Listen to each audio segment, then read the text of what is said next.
What is going on, you guys? Welcome back to the channel. Today we're doing more turbo stuff. I still haven't figured out where my beanie went, and I was looking for my hat.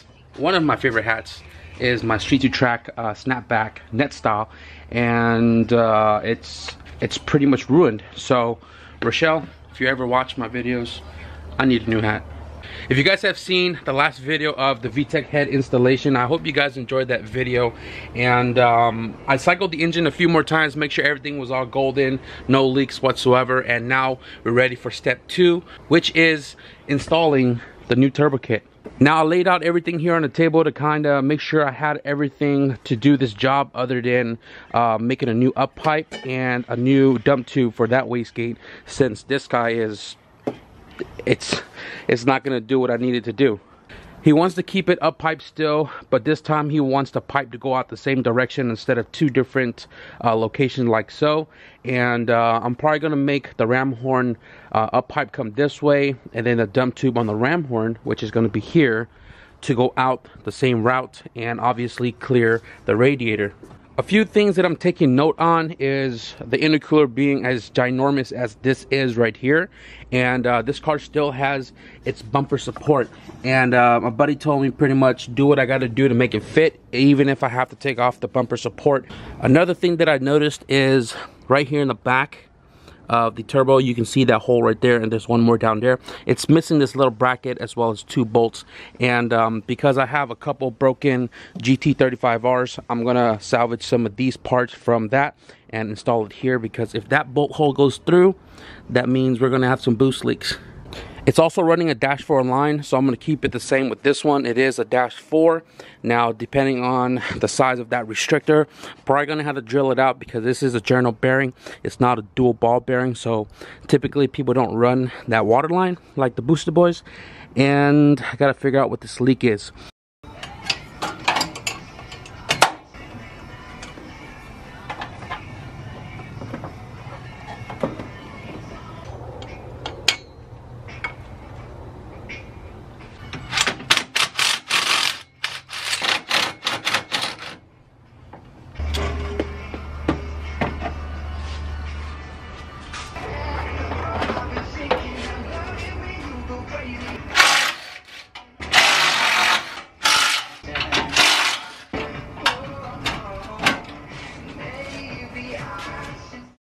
So I just got back from the storage, and I went over there to get my spare 35R parts, because I'm going to be needing these guys.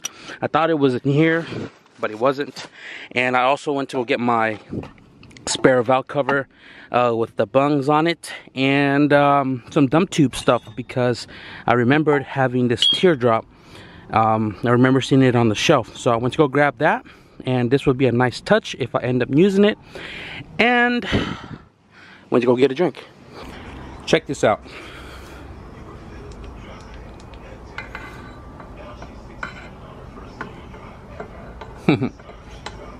Boost leak. That makes sense. This shit is fucking stripped.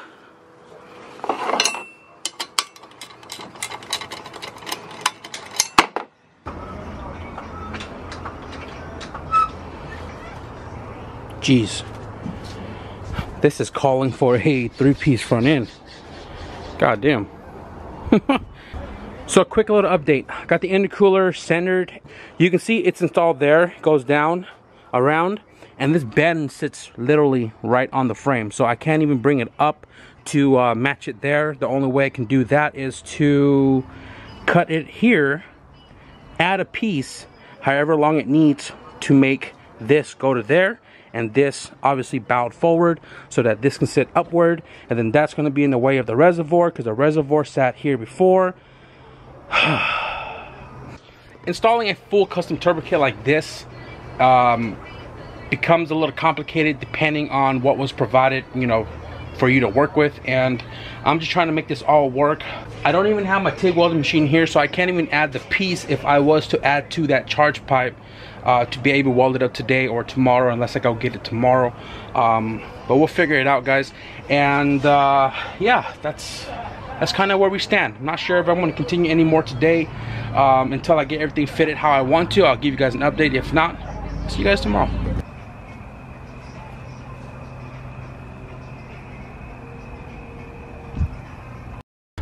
Alright guys, so where did we leave off last night? As you guys saw in the last clip, I made some intercooler brackets, and it took me a while to make them because the first design was flimsy. Had to make the second one with extra brace, and they are painted. Right? That's not connected to anything. This isn't connected to anything, and look how sturdy this is. So it was bowing down because there wasn't a leg to keep this from bowing down. Without these two right here, this whole thing would flex because this thing is super heavy. So I had to add these two extra guys as the third leg so it doesn't bow, doesn't move, fully MIG'd, painted, because this car is called Barney, and it only made sense to paint those brackets purple. So did a little bit of running around this morning. Went to my buddy Kel's house and picked up some material. He hooked it up. One man's trash is another man's treasure. You guys can see it right there. All the materials that I'm gonna need to make the up pipe for the 38mm wastegate and the turbo. Okay guys, so this turbo came with a downpipe and flange. Well, it wasn't a downpipe, it was just literally that piece right there. So because I don't have a flange that's good for me, I'm using this to make the new up pipe. And I just trimmed this part off right here because it was kind of pointing towards the block like so. And again, shout out to Kel. He gave me some scrap material. Got this little weird angle right here and this guy right here. This is going to be the up pipe, which is going to come out about right here, maybe a little bit past the hood, so we have room to cut it to fit the hood. Although that one is kind of messed up, he needs to get a new hood. But I am going to make it a little taller just so that we know it's going to go out the new hood. So somewhere like this is where I want it to be, and pretty much got to connect the dot. Maybe got to scoot it over a little bit, not too close to the hard line down there, but somewhere here in the general area. Let's brainstorm real quick and see what we come up with. Up pipe, mocked up, tacked up, and ready to be welded. Now I'm not going to fully weld this yet until we do the wastegate, which I am going to be doing right now. It took me a little while to get that bend correct right there and get this pointing symmetrically, like lined up with the valve cover. I don't know if you guys can see that. It's pretty much like even, and I'm not like crazy OCD, but I didn't like it when it was tilted backward, tilted forward, so on and so forth. And I hope that this is enough to go out the hood, which I think it is. You can kind of see that. And leaving it tacked for now until we get the dump tube made up, just in case I need to change this or whatever the case is. Just cut off those welds and, you know, just reposition it. But I think this is good. Plenty of room for the dump, and gotta find my flange. It's always nice to have a scrap bin full of scrap material. And I found this. I'm not sure where this came from, but it is a 2-bolt 38, and it has a piece of straight on it, or a dagger. But this is the same 1.5-inch tubing that I need to match up with these guys right here. And thanks again to Kel. These two right here, I just kind of mocked it up for a second, and this is pretty much what I'm gonna need. And this guy right here, I'm probably gonna have to trim it about like 1/2 inch off of the flange, or maybe 1 inch, I don't know yet. But yeah, so this goes like that, and then right here we're gonna mate this guy, this little weird, I don't know if it's a 45, but it's gonna come off like that, right? See how it's nice and parallel? And then over here, see how it's a straight shot? And then that's gonna go into this guy, which then just goes up. Let me see. Like that. Goes boom. And then boom. Oh, that's gonna look so good. Tighten this forward a little bit. Get that nice and even. And damn, guys, look at that. Look at that. Now granted, this hood is already jacked up, right? It's pretty dented, it's pretty bad. And that's good, because I can use this hood to make sure that those are sticking out of the hood enough, and cut those accordingly. And then when he gets the new hood, you know, we'll know that this is gonna exit the hood and not dump any you know, residue into the engine bay. So I'm gonna pull the sucker off real quick and get him fully welded up.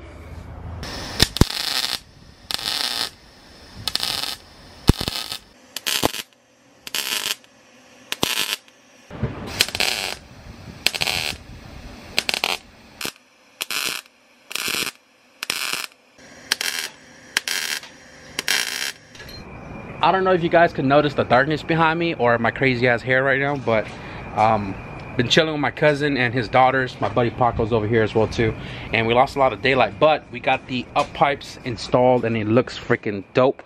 And all of this is going to be cut once we, you know, figure out where it lands on the hood, but I'm not worried about that.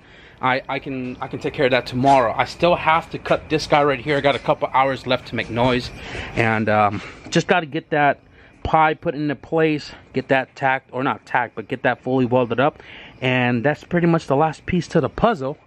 And then we can turn this thing on and see how it sounds. Or I still got to install that, but really curious to see how this thing sounds. 9:30 and got my pie cut out. Now, before I close the garage, I'm probably gonna just mark this up, weld it, and be done with the charge pipe. Looks like it fits it really nicely, right?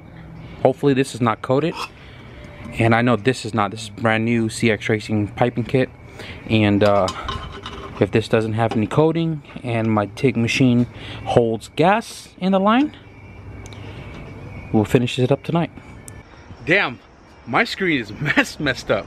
Gotta go to Best Buy today after all of this and exchange my camera or send it in to get fixed, because I really can't see half my screen. So what's going on, guys? So we are back here in the garage. Last night I finished the charge pipe. It was a pain in the booty hole because the gas line is all torn up, but a lot of duct tape, and I was able to get argon to exit the torch and lay some welds down. I wouldn't say beads, but some welds down. Check it out. Pretty ugly, I know. Water tested it, pressured it a little bit, and it wasn't seeping any water through it. So functional reform, I guess, at this point. But we got this all connected. It is one piece. Typically this is two, but you know, it's not hard to maneuver it out. And I have it installed, fully clamped down, secure, blow-off valve, vacuum line. I relocated the reservoir because it doesn't fit in the stock location. Got that routed. Wideband, everything has been 100% bolted in place, and it's pretty much done. So now we're gonna turn it on. All right, here we go. Neutral.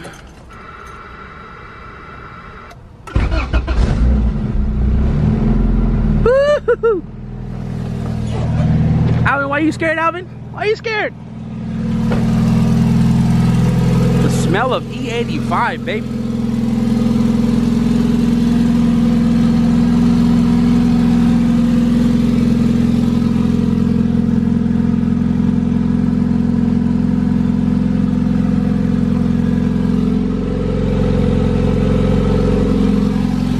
Hell yeah.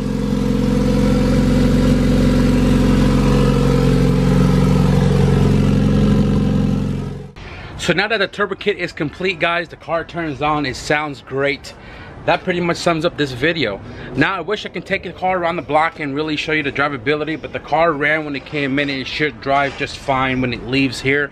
And there are a few little things I still got to button up with the car, like wire up the VTEC, wire up the fan switch and all of that stuff. But just know that when we do tune this car, I am going to be taking you guys along with me, with us, and you guys will get to see what kind of power this car makes.